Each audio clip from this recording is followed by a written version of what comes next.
اور پھر جب بچی کی شادی ہو گئی، زندگی گزر رہی ہے، تو بھائی چھوٹی موٹی باتوں میں بڑے اس انداز سے معاملہ کریں کہ وہ جسے کہیں کہ آگ بھڑکنے نہ پائے، اور وہ تھوڑی سی جو انبن ہے وہ وہیں ختم ہو جائے۔ ایک دن ایسا ہوا، علی آئے گھر میں، اور کچھ طبیعت جو ہے وہ گھر کی باتوں سے آپس میں بوجھل ہو گئی، تو آپ باہر نکل گئے، غصہ آیا، باہر نکل گئے۔ حضور علیہ الصلوۃ والسلام اپنی بیٹی کا، بیٹی کیا ہوا، علی کہاں ہیں؟ کہا وہ آئے تھے، باہر چلے گئے، سمجھ گئے کچھ آپس میں انبن ہوئی ہے۔ اب اللہ کے نبی ہیں، کیا مقام ہے آپ کا، کیا مرتبہ ہے آپ کا، کیا شان ہے، نہ کس حکمت سے کام کیا۔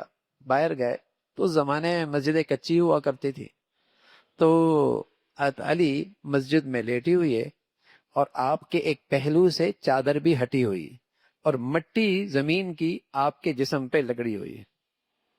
تو آپ نے بڑے پیار سے پہلے ان کا پہلو صحیح کیا، اور پھر فرمایا یا ابت تراب، اے مٹی والے اٹھو، یا ابت تراب، اے مٹی والے اٹھو۔ ہاں، اس انداز سے، محبت بھرے انداز میں، حالانکہ بیٹی سے ناراض ہو کے آیا ہے، اور بیٹی بھی کس کی؟ اللہ کے نبی کی۔ اور کون بیٹی؟ جنت کی عورتوں کی سردار، اور کون؟ فاطمہ، جس میں میرے نبی کی ساری محبت اولاد کی سمٹ کی آئی ہوئی ہے، اور اس کو پیار محبت سے گھر میں لے کے آ گئے۔ نہ ان کی سنی نہ ان کی سنی، خود درمیان میں لیٹ گئے، ادھر فاطمہ کو بٹھایا اور ادھر علی کو بٹھایا، اور دونوں کو ہاتھ لے لیے اور اپنے پیٹ پر ان دونوں کا آپس میں مصافحہ کروا دیا۔ فرمایا چلو بھائی تمہاری صلح ہو گئی۔ شکوے شکایت اس کی بھی نہیں سنے، اس کی بھی نہیں سنے، اور ایسا حکیمانہ طرز عمل اختیار کیا کہ دونوں کو آپس میں جوڑ دیا۔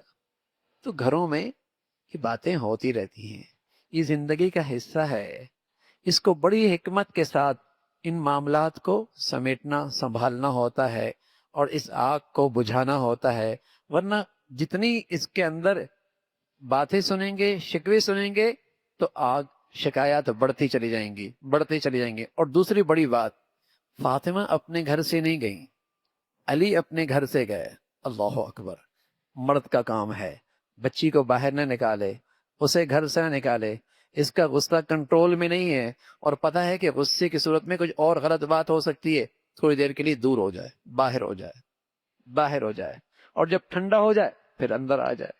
اس لیے کہ بچی گھر میں چلی گئی، بچی گھر میں آ گئی، تو بس اوقات وہ بیچاری کمزور ہے، وہ باتیں بھی کرے گی جو اس گھر میں ہوئی بھی نہیں، ہاں، اور مسائل بڑھنا شروع ہو جائیں گے۔ تو مرد تحمل سے کام لے اور برداشت سے کام لے، اور غصے کے موقع پہ ذرا اوجھل ہو جائے اور پھر واپس آ جائے۔ تو یوں اللہ کے نبی صلی اللہ علیہ وسلم نے اپنے بچیوں کی، اپنے بچوں کی زندگی سنبھالی۔ اللہ عمل کی توفیق نصیب فرمائے۔